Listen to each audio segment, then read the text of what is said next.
Now Sri Neeraj Shekhar.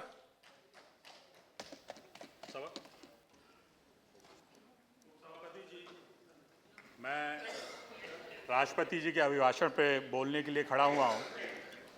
माननीय प्रधानमंत्री जी चले गए, मैं उन्हीं से बात शुरू करना चाहता था। नहीं, कोई बात नहीं। प्रधानमंत्री जी व्यस्त होंगे, मैं मानता हूँ। प्रधानमंत्री जी व्यस्त होंगे। मैं अरे चले गए। मैं भाई हम सांसद हैं, हम चाहते हैं प्रधानमंत्री जी से अपनी बात कहें। मैं मंत्री जी से कह लूंगा। हम आप लोगों से मैं ये कहना चाह रहा था प्रधानमंत्री जी से, आपके माध्यम से कह रहा था कि प्रधानमंत्री जी सत्ता में इसलिए आए, प्रधानमंत्री जी सत्ता में इसलिए आए क्योंकि देश की जनता जो आज इस तरफ लोग बैठे हैं उनसे दुखी हो चुकी थी, और प्रधानमंत्री जी को बड़ी उम्मीदों से इस देश की जनता ने प्रधानमंत्री बनाया। उसको बहुत उम्मीदें थी कि प्रधानमंत्री जी जो वायदे कर रहे हैं चुनाव में, उन वायदों को प्रधानमंत्री जी पूरा करेंगे। उन वायदों को तो प्रधानमंत्री जी ने पूरा किया ना किया, इस देश की जनता बताएगी। लेकिन जो समाज, जो व्यक्ति प्रधानमंत्री से सबसे ज्यादा दुखी है और जो हम सबको सबसे ज्यादा प्रिय है, वो इस देश का किसान है। किसान आज सबसे ज्यादा दुखी है। नड्डा जी आज बोल रहे थे किसानों के लिए उन्होंने क्या क्या किया, किसान के लिए क्या कर रहे हैं, क्या योजनाएं हैं। किसान बीमा आ रहा है, किसान पेंशन योजना आ रहा है, पता नहीं क्या क्या। अरे शांत हो जाइए, मैं प्लीज। उपसभापति जी बोल लूं, मैं बात कर लूं अपनी। भाषण हो जाए, शांत हो जाइए प्लीज। बधाई बाद में हो जाएगी सर, मैं थोड़ी देर रुक जा रहा हूं। मैं नहीं बोलूंगा, मैं जब शांत हो जाएंगे तब बोलूंगा। Silence, please. Silence, please. Let's listen to somebody else also. मैं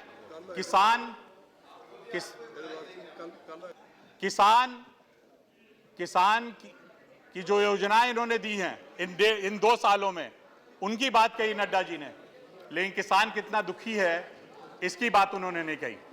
किसान आज सरकार से परमिशन मांग रहा है। Silence, please. I'll request for silence, please. किसान आज परमिशन मांग रहा है, इजाजत मांग रहा है सरकार से आत्महत्या करने की। यह भी आपने इस किसान को दिया है।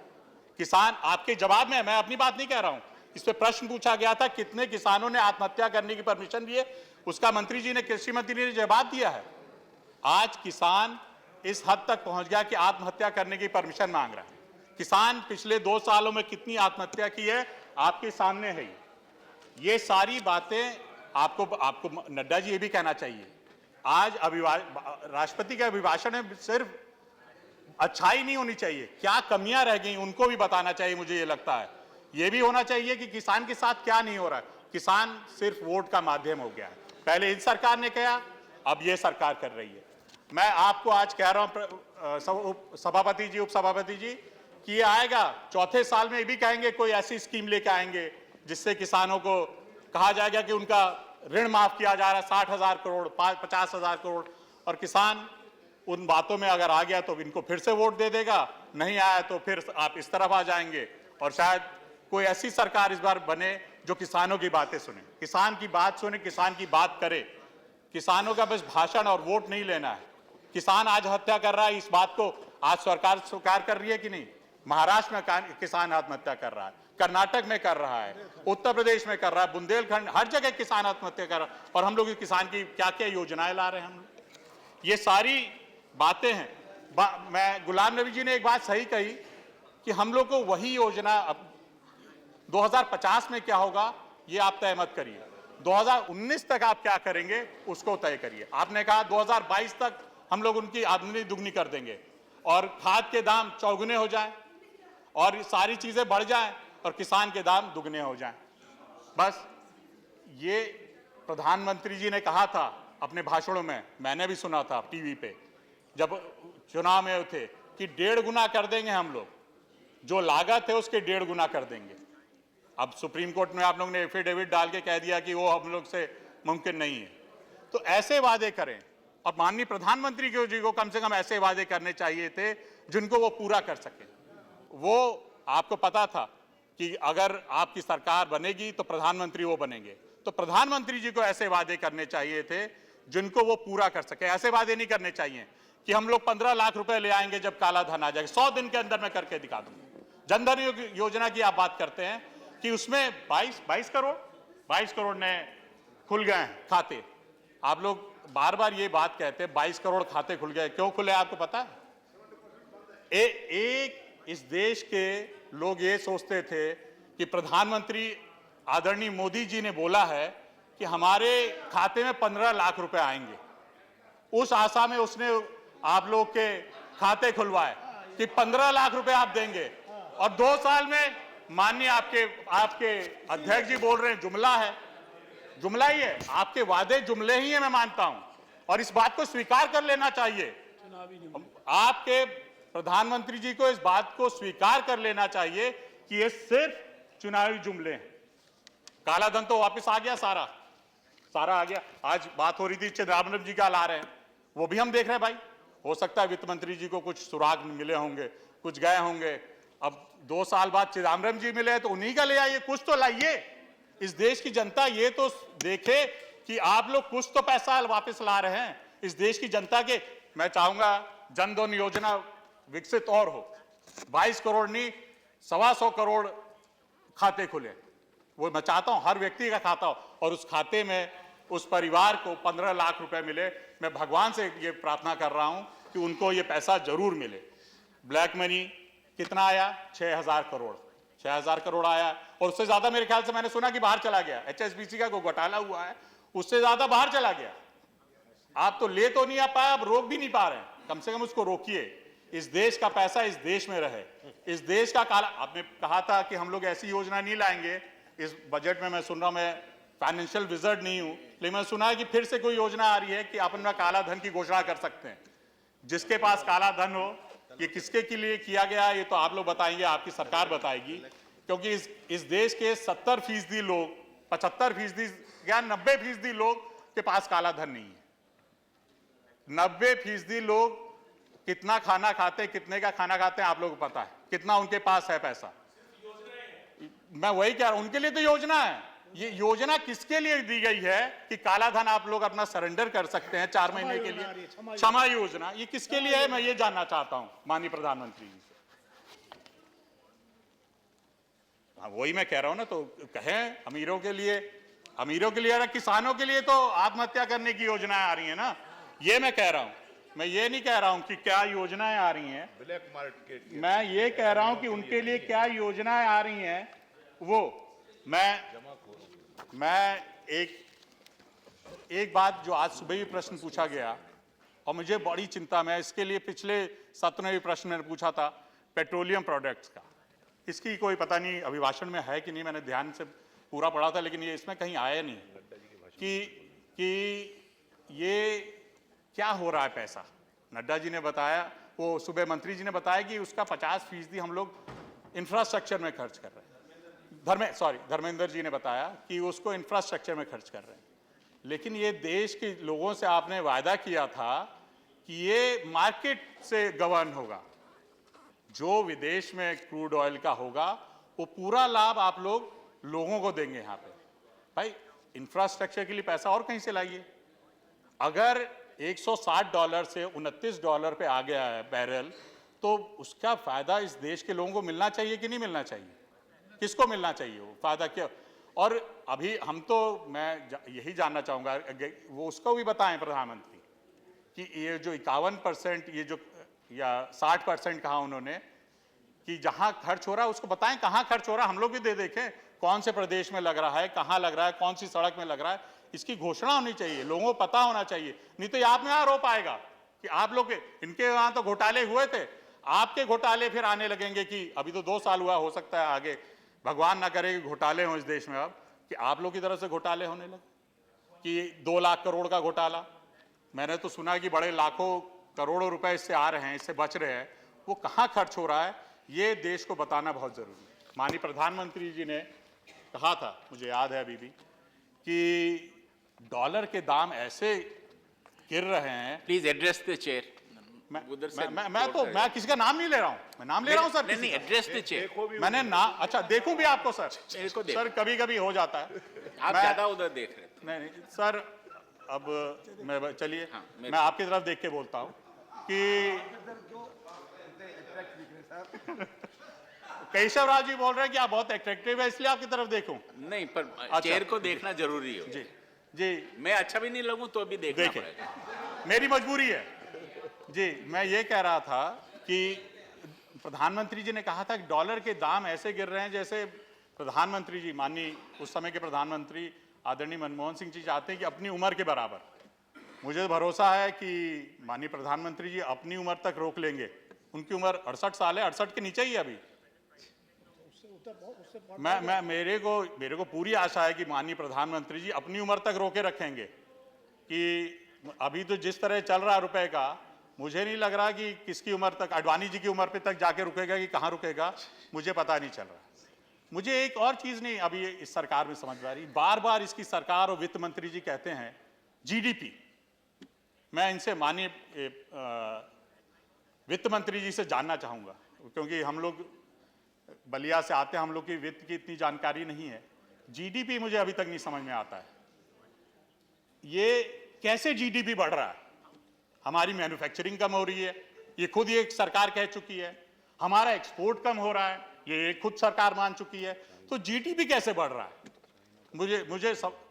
मुझे अभी तक ये समझ में नहीं आ रही बात। वित्त मंत्री से नहीं पूछूं?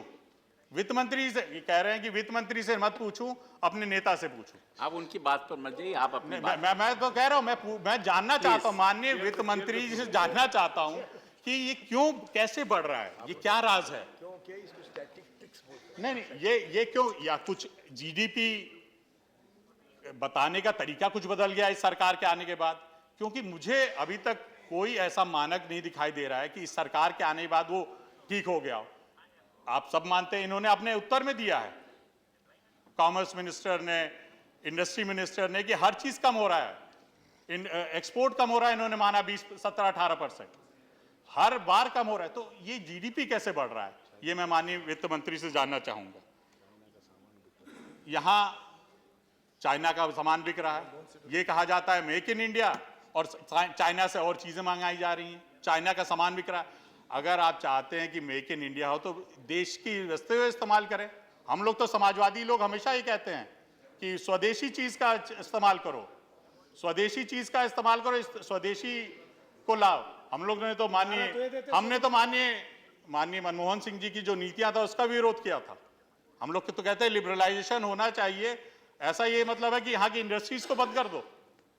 यहाँ की फर्टिलाइजर इंडस्ट्री बंद हो गई, यहाँ की यूरिया जो बनती थी वो सब बंद हो गया, सारा गोरखपुर हमारा एक कारखाना था पूरा का बंद हो गया, सारी चीज इंपोर्ट हो रही है।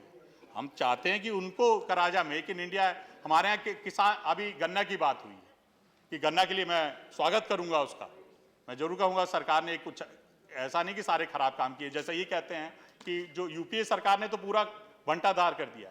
मैं तो माननीय प्रधानमंत्री से कहूंगा कि अब हम लोग को एक बात तय कर लेनी चाहिए, और पुस्तकों में एचआरडी मिनिस्टर ने उनसे रिक्वेस्ट करता कि भारत कब आजाद हुआ ये तिथि बदल देनी चाहिए।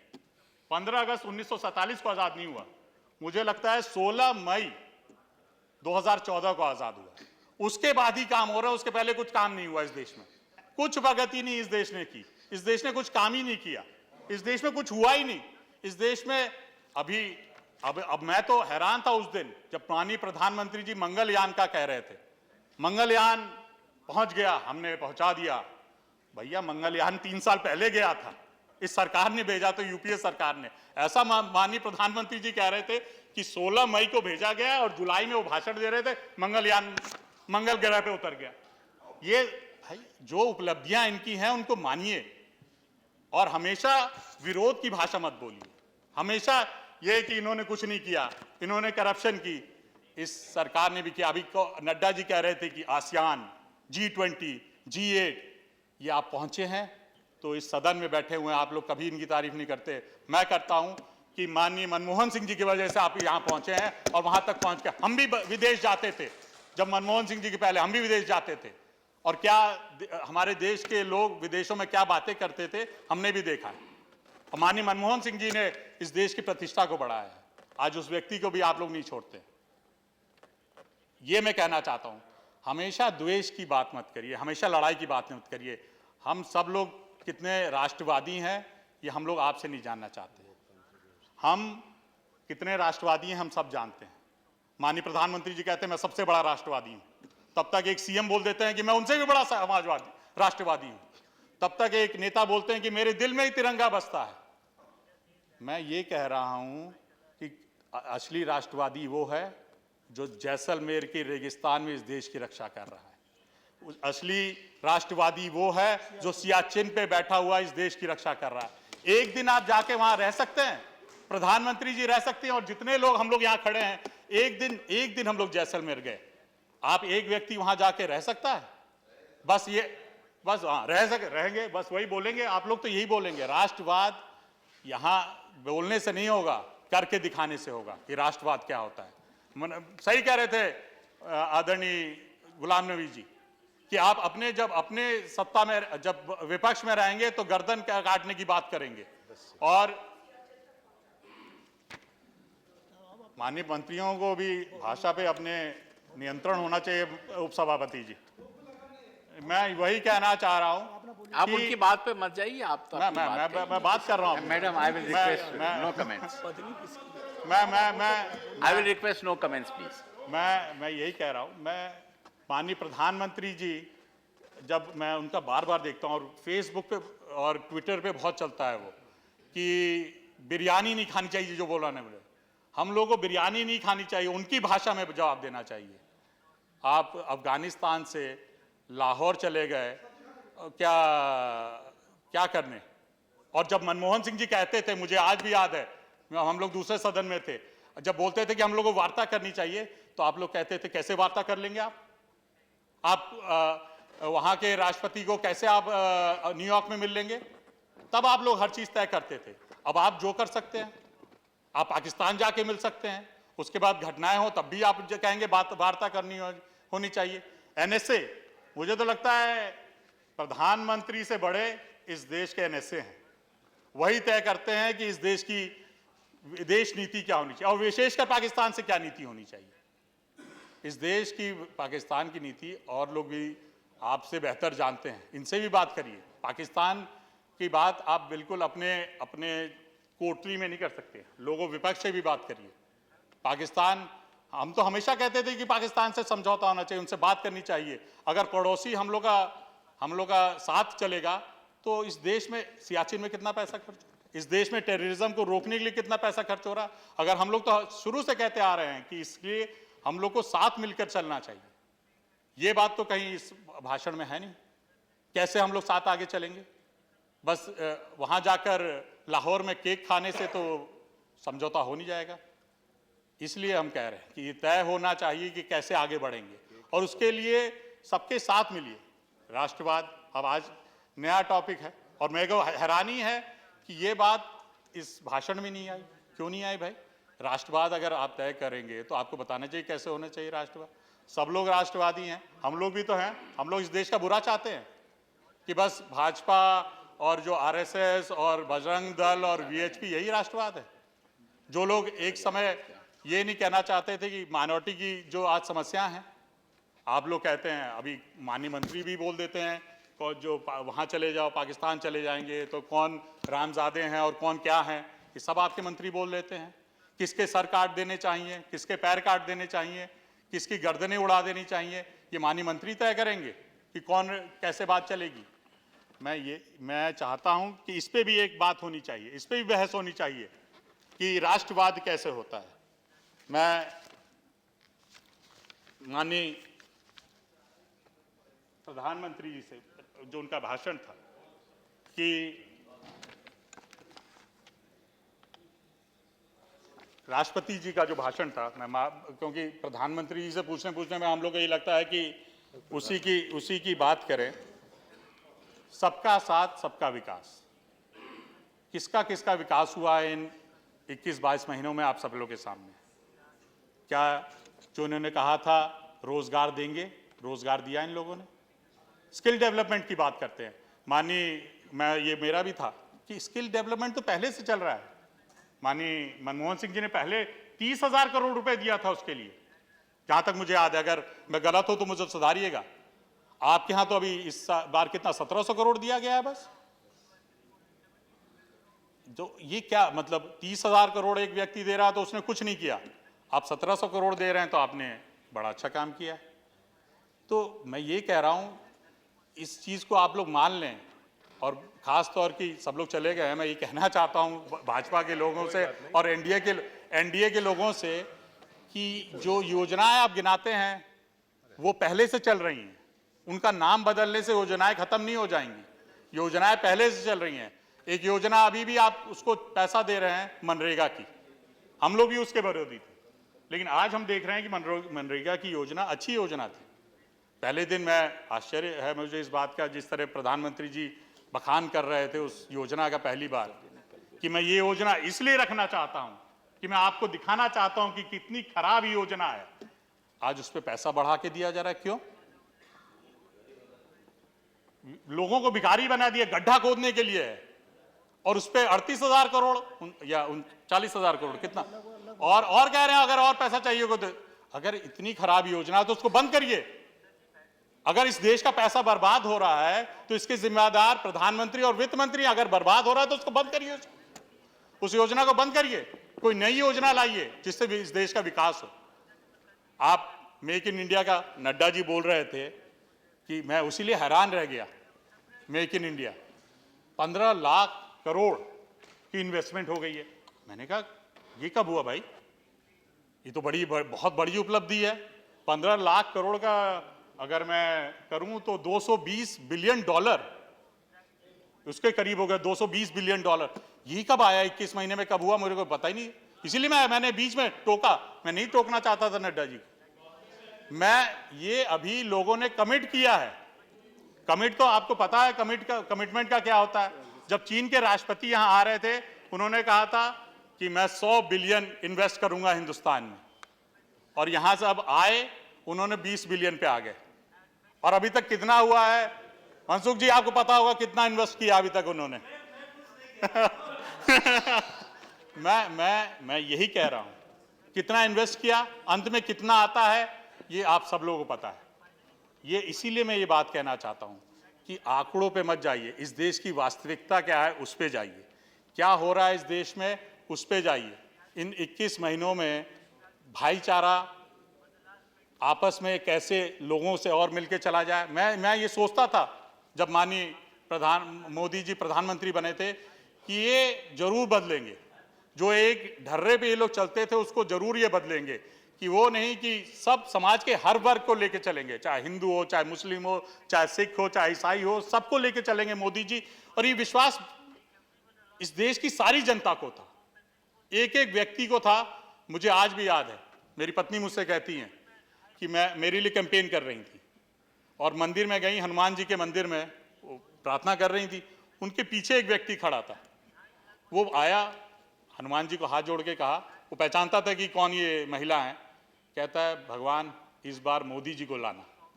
उस व्यक्ति के बलिया में उस व्यक्ति की ये आशा थी कि मोदी जी सरकार में आए, और वो व्यक्ति मैं भी उसको जानता हूं, मेरे साथ हमेशा रहा, लेकिन वो प्रार्थना कर रहा था कि मोदी जी सरकार में आए।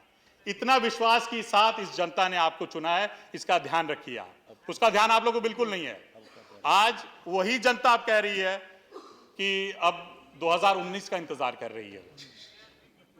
ये 21 महीने में हो गया। मैं सोचता था अगर कुछ बदलाव होगा तो तीसरे चौथे साल में होगा, लेकिन 21 महीने में दिल्ली की जनता ने, बिहार की जनता ने, और आने वाले चुनाव में सारी जनता बताएगी कि 21 महीने में क्या बदलाव हुआ। मैं ये कह रहा हूं, ये इसको आपको सोचना पड़ेगा।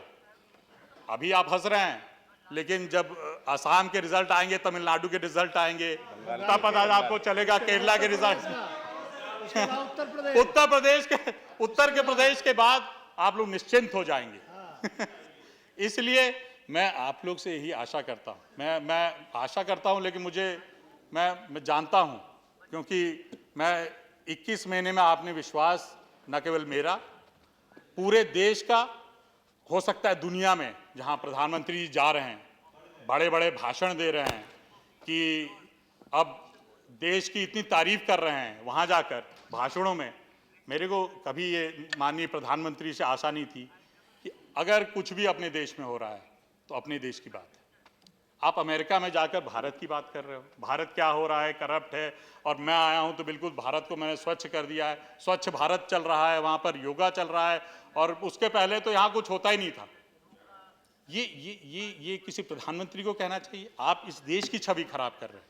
इस देश की छवि बढ़ाना आपका कर्तव्य है। आपका सबसे बड़ा कर्तव्य इस देश के कैसे उन्नति के मार्ग पे ले जाए, विकास के मार्ग पे ले जाए, ना कि इसलिए आप पॉइंट स्कोर करने के लिए कि मनमोहन सिंह जी तो कुछ नहीं काम नहीं किया, इन्होंने तो बढ़ावा दिया करप्शन को, काम मैं कर रहा हूं। ये मानी ये अगर एक प्रधानमंत्री की भाषा होगी तो ये अच्छी भाषा नहीं, मैं ये मानता हूं। मैं मानता हूं कि प्रधानमंत्री जी को बड़े दिल का होना चाहिए। माननीय प्रधानमंत्री जी ने हमारे यहाँ गोरखपुर में आके कहा था, गोरखपुर में कहा था मेरे ख्याल कि 56 इंच का सीना है मेरा। माननीय नेताजी, इन कामों करने के लिए 56 इंच का सीना होना चाहिए। 56 इंच के सीने से कुछ नहीं होगा, बड़ा मन होना चाहिए, बड़ा मन होना चाहिए, बड़े काम करने का मन होना चाहिए। अब मैं देख रहा हूं प्रधानमंत्री जी आते हैं विदेशों में, किसी साधारण व्यक्ति का नाम लेते हैं कि दामाद जी, प्रधानमंत्री को शोभा देता है कि दामाद जी की बात कर रहे हैं। कौन दामाद जी भाई? आप जाके अमेरिका में दामाद जी की बात कर रहे हैं।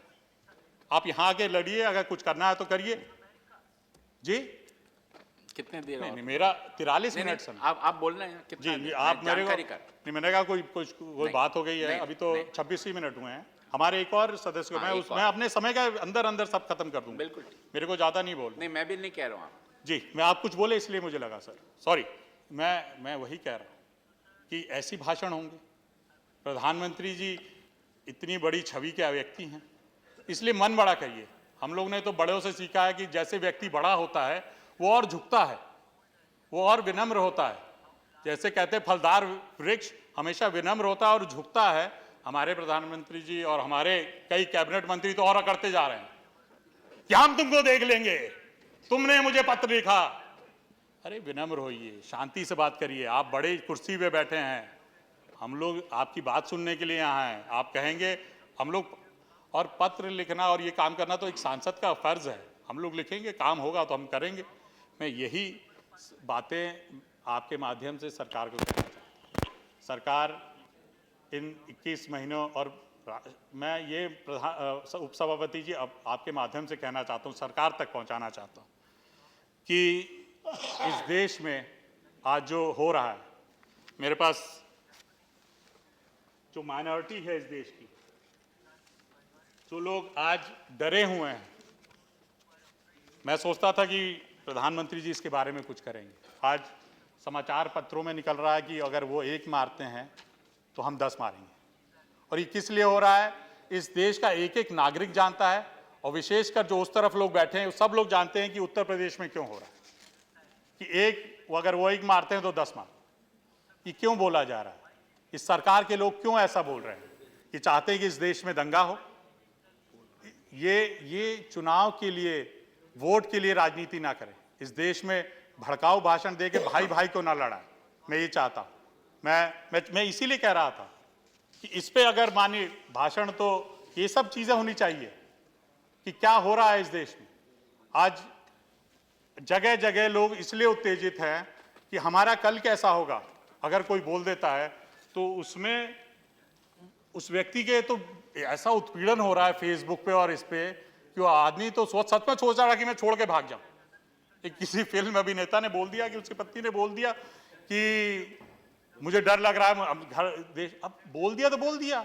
हर व्यक्ति इतना इंपॉर्टेंट है, हमारा देश इतना कमजोर है कि अगर कोई ये बोल देता कि अगर उस व्यक्ति को लगता नहीं है सुरक्षित तो छोड़ के चला जाएगा। वो इतना उसका इशू बनाने की क्या जरूरत है? उसको अमूल इंडिया से हटा दिया गया। एक समय आप ही लोग थे जब सत्यमेव जयते में वो बोलते थे तो आप सब लोग बड़े खुश होते, वेरी गुड, बहुत अच्छा बोलता है। और आज वो अगर वो बोल दे तो खराब आज व्यक्ति हो गया। मुझे इसलिए मैं बोल रहा हूं कि इनटॉलरेंस की डिबेट नहीं हो पाई। मैं उस पर भी बोलना चाहता था, राज्यसभा में नहीं, लोकसभा में हुई, राज्यसभा में नहीं हो पाई। उस पर हम लोग को बोलना चाहिए था। आज पूरे देश में ये माहौल है कि अगर आप कुछ सरकार के खिलाफ बोल देंगे, आप सोशल मीडिया उठा के देख लीजिए, देशद्रोही हो जाएंगे आप। ये कोई बात है? इस देश में कोई बात अपनी नहीं कह सकता। वो कन्हैया जो बोला उसने, उसमें तो मैंने भी सुना कि उस कन्हैया की बात मैंने भी सुनी। उसमें तो वो कह रहा है कि गरीबी से आज़ादी, मनुवाद से आज़ादी, सांप्रदायिकता से आज़ादी, तो इसमें क्या खराब बोल रहा है? नहीं, उसने नहीं मांगी है। मैंने जो आज सुना है उसमें उसने कहीं नहीं बोला। और कई लोग, अगर उसमें कोई लोग बोल भी रहे तो उनके खिलाफ करिए। इसलिए पूरी उमर अब्दुल, क्या नाम है, उमर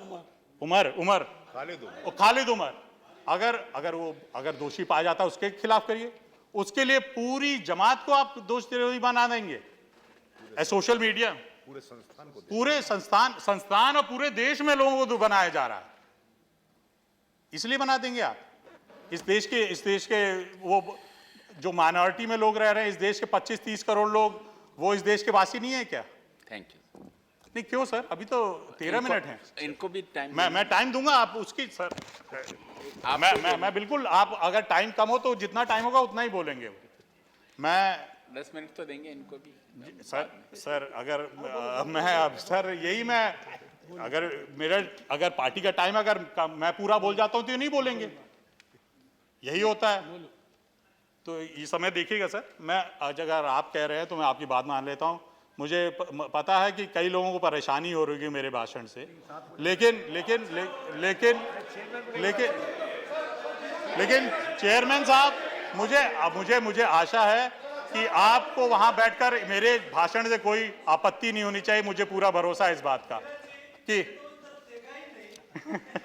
नहीं आप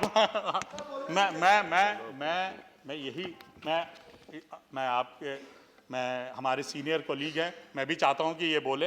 मैं अंत में बस यही कहना चाहता हूं इनटॉलरेंस की बात पर, और इसको आप गंभीरता से मत लीजिएगा। ये बात इसलिए कह रहा हूं कि बड़ी संजीदा बातें हो गई हैं, बड़ी सीरियस बातें हो गई। अंत में मैं यही बात कहना चाहता हूं अपने भाइयों से और माननीय प्रधानमंत्री से विशेषकर, कि प्रधानमंत्री जी कोशिश करिए कि जो आपने भाषणों में अपने चुनाव के पहले बोला था उस पर अमल करें। छोड़ दीजिए, अगर आप उसमें से एक दो भी जो आप घोषणाएं आपने उस समय की थी, 15 लाख किसान, मजदूर, नौजवान, अगर एक भी आप कर देंगे ना तो आपको इस देश की जनता हमेशा याद रखेगी। लेकिन 21 महीनों पे उस पर एक काम नहीं हुआ है। मैं अशुद्धता पे अंतिम बात अपनी कहते, कितनी बढ़ गई है इस देश में कि आजकल हमारे एक अभिनेता हैं शाहरुख खान जी, वो भी गाने लगे हैं रंग दो गेरुआ। धन्यवाद, जय हिंद। Thank you Navneet.